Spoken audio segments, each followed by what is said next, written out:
Barselona haddan tashqari sun'iy ofsayd qopqoniga berilib ketgan.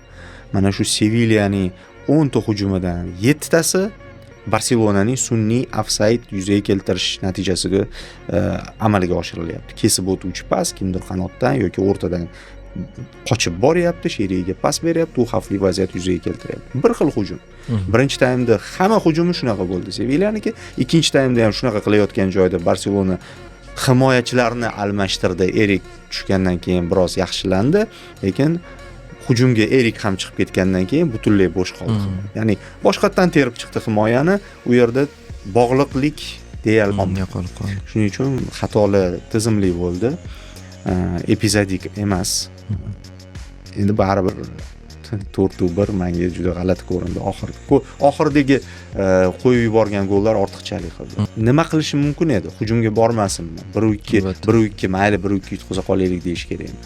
Endi penalti hammasini o'zgartirib yuborishi mumkin edi. Penaltini agar Lewandowski aniq ijro etganda, balki Barselona bu yog'iga ruhiy ustunlikka erishgan bo'lardi. Sevilya sekin cho'chishni boshladi.